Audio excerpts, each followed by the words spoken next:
यह बात उन दिनों की है जब मैं 12वीं कक्षा में पढ़ा करती थी। तब मेरी उम्र करीबन 17 साल रही होगी। कुछ समय मैं अपने फैमिली के साथ ही रहती थी। मेरी फैमिली में मम्मी पापा और मेरी छोटी बहन भी थी। मेरे पापा गवर्नमेंट की नौकरी करते थे, इसलिए हमें सरकारी क्वार्टर में रहना पड़ता था। जब मेरे पापा का प्रमोशन हुआ तब हमने उस कॉलोनी में एक बड़ा सा फ्लैट ले लिया। उसके बाद हम उस नए फ्लैट में शिफ्ट हो गए। मैं तो बहुत ही खुश थी, क्योंकि मैं यह सोच रही थी कि यहाँ मैं अपना एक अलग से कमरा लूँगी। पता नहीं क्यों जिस दिन से हम उस घर में रहने के लिए गए थे, तब से मुझे उस घर में अजीबोगरीब बेचैनी महसूस हो रही थी। उस घर में मुझे देर से सोने की आदत थी, क्योंकि हमारा टीवी चैनल वाला हर रात को एक नई फिल्म दिखाता था। इसलिए मेरे मम्मी पापा और मेरी बहन दूसरे कमरे में जल्दी ही सो जाते थे। शुरू शुरू में तो सब कुछ ठीक था, लेकिन अचानक मुझे एक रात को जब मैं अपने बेड पर बैठकर मूवी देख रही थी, तो अचानक मुझे रूम के बाहर से किसी की आवाज़ सुनाई दी। मुझे लगा कि मम्मी यहाँ पानी पीने के लिए उठी होंगी। मैंने ध्यान नहीं दिया। हाँ, लेकिन मैंने टीवी की आवाज़ को थोड़ी धीमी कर दी। लेकिन 4-5 मिनट के बाद फिर से वही आवाज़ आने लगी। वह आवाज़ किसी औरत के चलने पर उसके पायल की जो आवाज़ होती है, जैसे छन छन की, बिल्कुल ऐसी ही आवाज़ आ रही थी।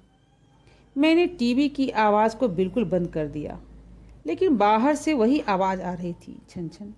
यह आवाज़ सुनकर मेरे शरीर कांपने लगा और मेरे रोंगटे भी खड़े हो गए। आवाज़ लगातार आ रही थी और 4-5 सेकंड के लिए सुनाई देती थी और उसके बाद बंद हो जाती थी। बाद में 3-4 मिनट के बाद फिर से वही आवाज़ सुनाई देती। लगा जैसे कोई भारी पायल पहनकर चल रही हो। मेरा दिल जोर जोर से धड़कने लगा। ऐसा लग रहा था कि अभी मेरा हृदय डर से निकल कर बाहर आ जाएगा। मैं क्या करूं, मुझे कुछ समझ में नहीं आ रहा। मैंने सोचा कि मैं अपने मम्मी पापा को भी उठाकर उनसे सारी बातें बता दूं। बाद में मैंने हिम्मत करके दरवाज़ा खोला तो अचानक वही आवाज़ सुनाई दी। उस समय वह आवाज़ बिल्कुल मेरे सामने से आ रही थी और ऐसा लग रहा था कि कोई नई स्त्री चलकर मेरे पास आ रही हो। लेकिन सिर्फ आवाज़ ही आ रही थी और सामने कोई भी दिख नहीं रहा था, और आवाज़ तो बिल्कुल अस्पष्ट सुनाई दे रही थी। मैंने मम्मी पापा को जगा दिया और उन्हें सारी सच्चाई बता दी। मेरे पापा इस बात को मानने के लिए बिल्कुल भी तैयार नहीं थे,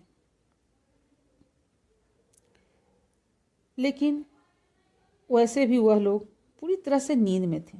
किसी ने मेरी बात पर ध्यान नहीं दिया। बाद में मैंने अपने मम्मी पापा के साथ उनके कमरे में जाकर सो गई। ऐसे ही 3-4 दिन निकलने के बाद एक रात को फिर से वही आवाज़ सुनाई दी। यह आवाज़ आने का कोई समय निश्चित नहीं था।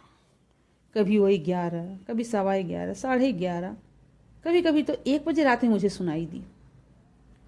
कभी कभी तो उस आवाज़ से मुझे बहुत ही डर लगता था, लेकिन मैंने इसे इग्नोर करने की सोची। 8-9 महीने के बाद हमें एक नया फ्लैट मिल गया और हम वहाँ पर शिफ्ट हो गए। उसी फ्लैट में हमारी जगह पर जो नए लोग रहने के लिए आए थे, वो हमारे जान पहचान के थे। उनकी बेटी मेरी बहुत ही अच्छी दोस्त थी। एक दिन वह अंकल मेरे घर पर आए और हमसे पूछा कि क्या आपको कभी कभी कोई आवाज़ सुनाई देती थी क्या।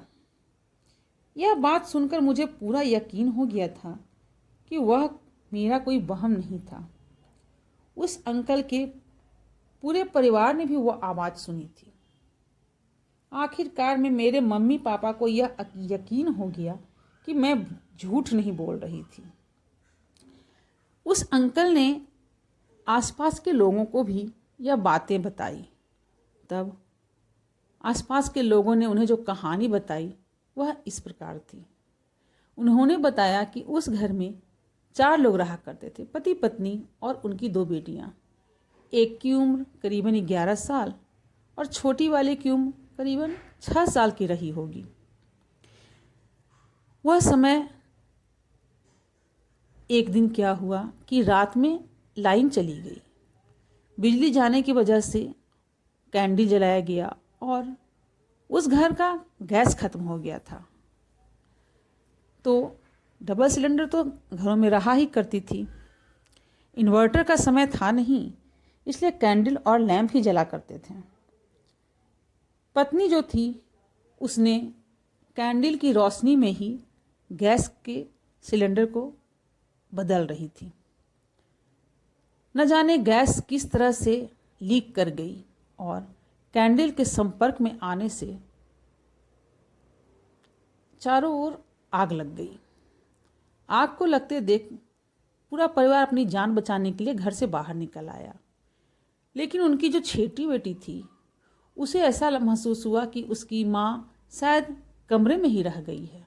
वह अपनी माँ को लाने के लिए कमरे में घुस गई, लेकिन अंदर आग के वजह से वह डर गई और अपने आप को आग से बचाने के लिए वह एक पलंग के नीचे जाकर छिप गई। उस नादान बच्चे को यह नहीं मालूम था कि यहाँ भी आग उसे जला ही देगी।